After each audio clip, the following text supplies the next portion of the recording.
Deep concept talk में, चूंकि आज का पहला एडिटोरियल हम टूरिज्म पर पढ़ने जा रहे हैं, हॉस्पिटैलिटी पर पढ़ने जा रहे हैं, तो इसलिए टूरिज्म से संबंध रखने वाला अंतर्राष्ट्रीय संगठन UNWTO के बारे में हम पढ़ने जा रहे हैं। United Nation World Tourism Organization, संयुक्त राष्ट्र विश्व पर्यटन संगठन के बारे में एक बार हम पढ़ लेते हैं। फॉर प्रीलिम्स, फॉर मेंस, सभी के लिए इंपॉर्टेंट होता है। तो वर्ल्ड टूरिज्म ऑर्गेनाइजेशन, विश्व पर्यटन संगठन के बारे में आप जान लीजिए क्या क्या है। यह यूनाइटेड नेशन की एक विशेष एजेंसी है जो किस चीज को बढ़ावा देती है, एक जिम्मेदार, एक टिकाऊ और एक सार्वभौमिक पर्यटन को बढ़ावा देने का काम यह करता है। संपूर्ण विश्व में टूरिज्म बेहतर ढंग से संचालित हो, इस विषय पर इसका पूरा फोकस रहता है। एक चीज हो गया। फिर इसके बाद आता है प्रीलिम्स के लिए कि इसका हेडक्वार्टर कहां है, इसका मुख्यालय कहां है। तो इसका मुख्यालय है मैड्रिड, स्पेन में। कहां है? मैड्रिड, स्पेन में। और ये क्या करता है, बहुत महत्वपूर्ण पॉइंट। जैसे हम क्या पढ़ते हैं, देखिए कोड ऑफ इथिक्स पढ़ते हैं। ये आपको जरा मैं 2 मिनट के लिए पहले इथिक्स में लेके चलूं, फिर उसके बाद वापस आऊंगा। जैसे आप इथिक्स में पढ़ते हैं कोड ऑफ इथिक्स, यूनिट 7 में, GS पेपर 4 में। तो एग्जाम्पल मान लीजिए, एक 2 बारी अभी तक ये क्वेश्चन आ चुका है, code of conduct and code of ethics. तो कोड ऑफ इथिक्स अगर आपसे पूछता है तो उसके एग्जाम्पल के रूप में आप यह बता सकते हैं कि UNWTO, ठीक है, United Nation World Tourism Organization ने संपूर्ण विश्व में पर्यटन को ध्यान में रखते हुए एक ग्लोबल कोड ऑफ एथिक्स विकसित किया है, जिसका अनुपालन सभी सदस्य देशों को करना पड़ता है।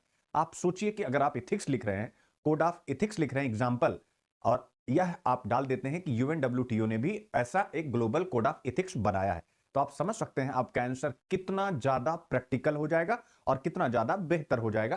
तो वही चीज है, UNWTO ने क्या किया है, ग्लोबल कोड ऑफ एथिक्स को लागू किया है।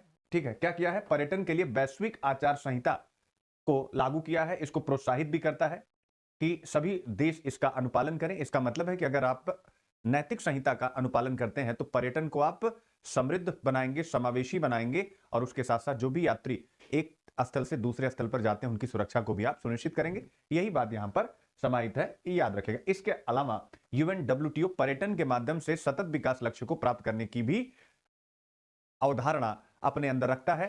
सतत विकास लक्ष्य का मतलब है कि अगर अगर हम पर्यटन का विकास करें तो पर्यटन क्या हो सकता है। जैसे यूपीएससी ने आपसे प्रश्न पूछा था 2014 में कि पर्यटन विकास का अगला बड़ा प्रेरक हो सकता है। तो इसका मतलब है कि टूरिज्म में बहुत बड़ी अपॉर्चुनिटी है, बहुत बड़ी संभावना है जीडीपी को बढ़ाने की, इंप्लॉयमेंट को जनरेट करने की, लोकल इकोनॉमी को बढ़ाने की। अगर लोकल इकोनॉमी को बढ़ाएगा, इसका मतलब है इनफॉर्मल सेक्टर को भी बढ़ाएगा, फॉर्मल सेक्टर को भी बढ़ाएगा।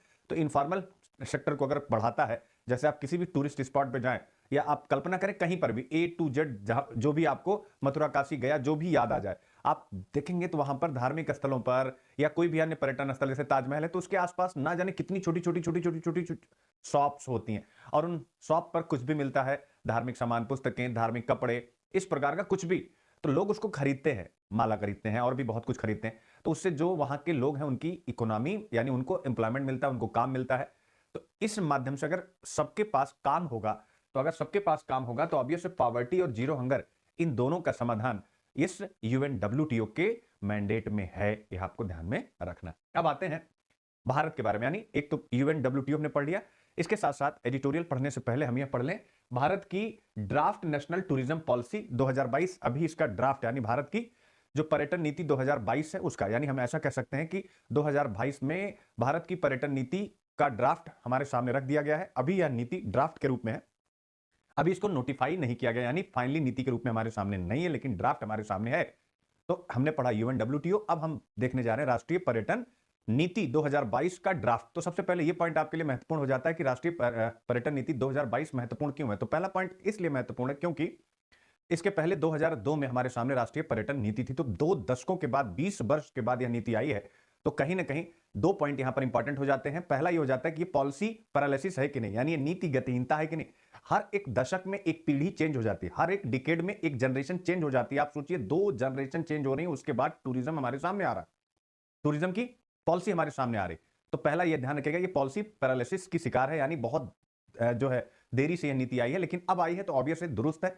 अब इसमें क्या क्या कहा गया वो सारे पॉइंट आपको ध्यान में रखने। इसका उद्देश्य है, बहुत अच्छा पॉइंट यहां पर लिखा हुआ है, हमारे जो सिविलाइजेशनल एथोस हैं, यानी जो हमारे सभ्यतागत आचार हैं, यानी इसको कॉमन भाषा में कहें जो हमारी सभ्यता और संस्कृति है, जो हमारी सभ्यता और संस्कृति के जो मूल्य हैं, उन मूल्यों के अनुसार, यानी काशी, मथुरा, गया, अजमेर, शरीफ इनके अनुसार यानी इस लोकाचार के अनुसार पर्यटन को बढ़ावा देना और इस प्रकार से बढ़ावा देना कि जिससे क्या क्या हो, सस्टेनेबल पर्यटन हो, क्या हो यानी धारणीय पर्यटन हो, जिम्मेदार पर्यटन हो और समावेशी पर्यटन हो, उसको बढ़ावा देना।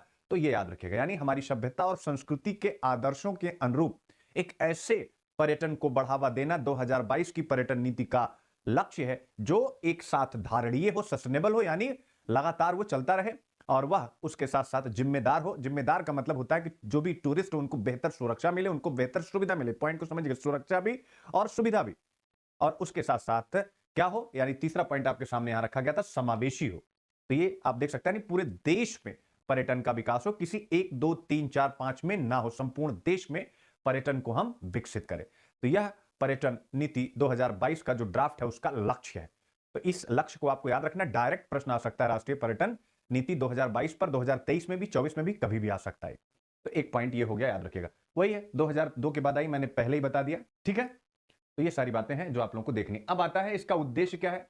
इसका और भी उद्देश्य, यानी एक उद्देश्य तो ये हुआ जो सबसे मेन है राष्ट्रीय पर्यटन नीति का उद्देश्य, या हम कह सकते हैं गाइडलाइन, प्रिंसिपल, मार्गदर्शक सिद्धांत। दूसरा और भी है, ये क्या है, इसमें 2 पॉइंट है, उसको जरा आपको ध्यान में रखना, ठीक है। नेशनल टूरिज्म पॉलिसी जो 2022 है, इसका लक्ष्य आल्सो एम्स, इसका लक्ष्य है to give impetus to digitalisation, innovation and technology through the national digital tourism mission. अब आप देखिएगा, ठीक है। तो क्या कह रहा है, राष्ट्रीय पर्यटन नीति का उद्देश्य राष्ट्रीय डिजिटल पर्यटन मिशन के माध्यम से डिजिटलीकरण, नवाचार और प्रौद्योगिकी को बढ़ावा देना है। पहला यह करना है। उसके साथ साथ पर्यटन और आतिथ्य क्षेत्र को क्या करना है, पर्यटन और आतिथ्य क्षेत्र कौशल मिशन के माध्यम से कौशल प्रदान करना है। किनको, जो लोग इस पर्यटन क्षेत्र में काम कर रहे हैं, उन सब का स्किल डेवलप करना है, जिससे टूरिज्म इंडस्ट्री को और बड़ा किया जा सके। तो पहला पॉइंट आपको ये ध्यान में रखना है बहुत अच्छे से, दूसरा पॉइंट ये याद रखना है, और तीसरा पॉइंट ये आपको ध्यान रखना है। इसके अलावा चौथा पॉइंट ये ध्यान में रखना है कि जो राष्ट्रीय पर्यटन नीति 2022 है, उसका लक्ष्य पब्लिक प्राइवेट पार्टनरशिप मॉडल पर भारत में पर्यटन को विकसित करना। तो ये चारों पॉइंट आपके दिमाग में राष्ट्रीय पर्यटन नीति के अगर हैं तो आप बेहतर लिख ले जाएंगे, अगर इस पर मुख्य परीक्षा में प्रश्न आपसे पूछा जाता है। पहला आपको बता ही दिया गया, यानी क्या क्या है आपके सामने, धारणीय, जिम्मेदार और समावेशी पर्यटन को बढ़ावा देना। कैसे, यानी जैसी हमारी सभ्यता और संस्कृति है उसके अनुकूल। और दूसरा यहां पर क्या कहा गया है, इसके बाद ये क्या कहा गया, यानी हमें क्या करना है, राष्ट्रीय पर्यटन नीति का उद्देश्य राष्ट्रीय डिजिटल पर्यटन मिशन के माध्यम से डिजिटलीकरण, नवाचार और प्रौद्योगिकी को बढ़ावा देना। और तीसरा पॉइंट आपको ध्यान रखना है, यानी कौशल का विकास। चौथा है public private partnership. I hope आप इसको अच्छे से समझ गए। अब आता है कि आखिर हमें राष्ट्रीय पर्यटन नीति की जरूरत क्यों पड़ी। तो राष्ट्रीय पर्यटन नीति की जरूरत क्यों पड़ी, क्योंकि अगर हम ग्लोबल जीडीपी का डेटा देखें, यानी विश्व की जीडीपी, भारत की नहीं, तो उसमें ग्लोबल जीडीपी में जो पर्यटन का योगदान अगर देखा जाए तो भारत 6वें स्थान पर है। यानी कहने का मतलब 5 देश ऐसे और हैं जिनकी जीडीपी में पर्यटन से जो योगदान हो रहा है वो भारत से ज्यादा है। तो भारत विश्व में 6वें स्थान पर, प्रीलिम्स के लिए याद रखिएगा। इसको हमें इनहेंस करने की जरूरत है। इसके साथ साथ दूसरा वर्ड, और क्यों क्यों इनहेंस करने की जरूरत है, क्योंकि भारत तो यार संस्कृति और सभ्यताओं वाला देश है। प्राचीन काल, मध्यकाल, आधुनिक काल, वर्तमान, यानी इतना ज्यादा इनरिच हमारी संस्कृति है, इतना ज्यादा समृद्ध हमारी संस्कृति, इतना ज्यादा समृद्ध हमारी सभ्यता है कि ना जाने कितने, यानी हमारे पास विरासतें हैं, हमारे ना जाने कितने सांस्कृतिक स्थल है। तो हमारा टूरिज्म का जो पूरा जीडीपी में योगदान है वो बढ़ना चाहिए। तो यह एक लक्ष्य रहा है जो हमारी राष्ट्रीय पर्यटन नीति 2022 का ड्राफ्ट है उसका। तो एक तो ये है कि हमें, यानी यह नीति क्यों लाई गई। जैसे कोई आपसे पूछ लेना कि भारत की राष्ट्रीय पर्यटन नीति 2022 के मुख्य प्रावधानों पर चर्चा करते हुए इसकी आवश्यकता बताएं कि यानी ये क्यों लाई गई। तो इसकी आवश्यकता बता रहे हैं भाई, ग्लोबल जीडीपी में अगर पर्यटन की भूमिका देखी जाए तो पर्यटन से जो लाभ प्राप्त होता है उसमें भारत 6वें स्थान पर है। इसको और मजबूत करना है, यानी भारत का स्थान ऊपर लाना है।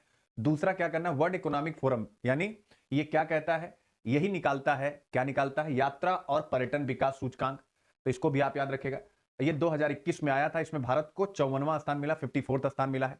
तो ये भी आपको ध्यान रखें पहले तो पीटी के लिए कि भाई यात्रा और पर्यटन विकास सूचकांक कौन निकालता है, travel and tourism development index कौन निकालता है, तो वर्ल्ड इकोनॉमिक फोरम निकालता है। और इसमें भारत का स्थान 54वां, इसको भी हमें मजबूत करना है।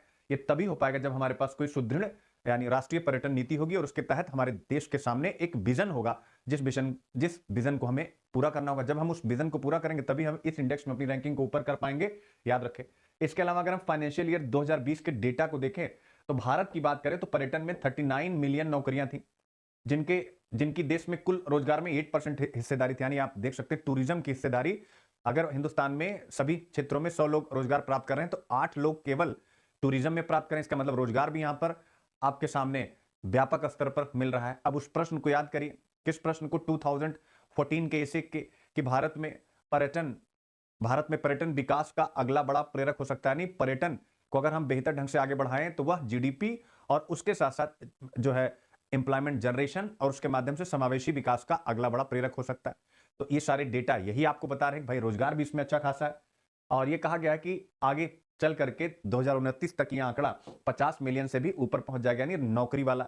तो इसीलिए हमें एक ऐसी नीति की आवश्यकता थी और हम एक नीति लेकर के आए। तो एक पॉइंट वहां पर आपका कंप्लीट हो जाता। अब हम वहां से